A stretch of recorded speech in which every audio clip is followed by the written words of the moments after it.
O'zimizda ayb. Mana ko'rasizlar, agar mana shu tug'ilish shu tempda agar davom etadigan bo'lsa, 5 yildan keyin o'g'il bola hech kimga kerak bo'lmay qoladi. Hamma qiz ko'rish to'xlab qoladi. Raddomda oldi er turibdi, Xudo ish qilib qiz bo'lib qolsinlar.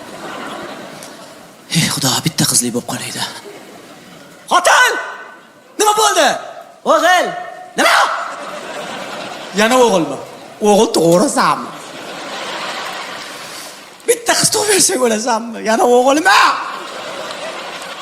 Uyimda parishta yo'q, sarishta yo'q, baraka topkur, to'pligimiz zo'rg'a kiyib chiqdim topib. Hamma yo'qni qop-qora bola qilib yubording-ku. Ertaga bularga qaytadan xotin topib beraman men. Bitta qiz tug'bersang o'lasanmi?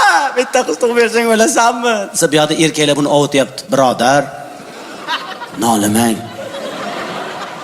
O'g'il bola ham bola. Tirnoq qazorlar bor, birodar. Xudo kimgadir o'g'il, kimgadir qiz beradi. Ertaga ko'rasiz, kelinlaringiz qizingizdek bo'ladi. Endi bitta qizim bo'lsin degandim-da aka. Ertaga o'lsam kim yig'laydi aka?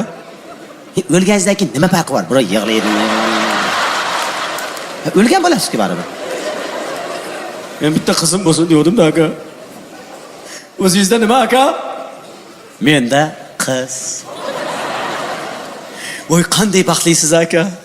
Yuqsin iloyim. Aka, mana shu qiz bo'lish uchun nima qilish kerak, ha?